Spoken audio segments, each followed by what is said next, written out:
خدیجہ بنت ہوا پیدائش 556 وفات 30 اپریل 619 مکہ کی ایک مزار مالدار علی نسب خاتون جن کا تعلق عرب کے قبیلے قریش سے تھا، جو حسن و صورت اور سیرت کے لحاظ سے طاہرہ کے لقب سے مشہور تھی۔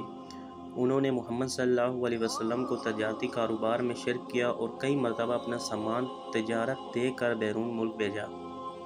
وہ آپ صلی اللہ علیہ وسلم کی تاجرانہ حکمت، دیانت، صدقات، محنت اور عالی اخلاق سے اتنی متاثر ہوئیں کہ آپ نے حضور صلی اللہ علیہ وسلم کو شادی کا پیغام بھجوایا، جس کو حضور صلی اللہ علیہ وسلم نے اپنے بڑوں کے مشورے سے قبول فرمایا۔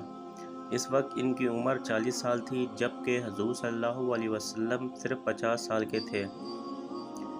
خدیجہ نے سب سے پہلے اسلام قبول کیا اور پہلی ام المومنین ہونے کی سعادت حاصل کی، اور 25 سال نبی کریم صلی اللہ علیہ وسلم کی اکلوتی زوجہ اور غمگسار شدید ترین مشکلات میں ساتھی تھی۔ بقایا تمام ازواجہ النبی ان کی وفات کے بعد زوجہ بنی۔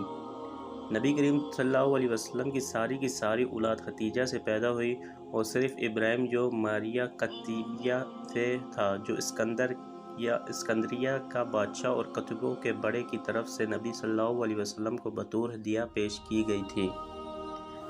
ام المومنین خدیجہ نکاح کے بعد ربیع صدی آپ صلی اللہ علیہ وسلم کی اکلوتی شریک حیات رہیں۔ شادی کے بعد 25 برس تک زندہ رہیں اور 11 رمضان 10 پنویں ہجرت سے 3 سال قبل انتقال کیا۔ اس وقت ان کی عمر 64 سال 6 ماہ کی تھی، چنانچہ نماز جنازہ اس وقت مشروع نہیں ہوئی تھی، اس لیے ان کا جسم مبارک اسی طرح دفن کر دیا گیا۔ محمد صلی اللہ علیہ وسلم خود ان کی قبر میں اترے اور اپنی سب سے بڑی غمسار کو دائیں اجل کے سپرد کیا۔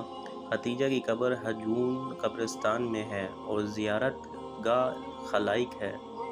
ام المومنین کی وفات سے تاریخ اسلام میں ایک جدید دور شروع ہوا۔ یہی زمانہ ہے جو اسلام کے سخت ترین زمانہ ہے، اور خود محمد صلی اللہ علیہ وسلم اس سال کو عام الحزن غم کا سال فرمایا کرتے تھے، کیونکہ ان کے اٹھ جانے کے بعد قریش کو کسی شک کے پاس نہیں رہ گیا تھا، اور وہ نہایت بے رحمی اور بے باکی سے محمد صلی اللہ علیہ وسلم کو سناتے تھے۔ اسی زمانے میں آپ اہل مکہ سے نا امید ہو کر طائف تشریف لے گئے۔ جزاک اللہ۔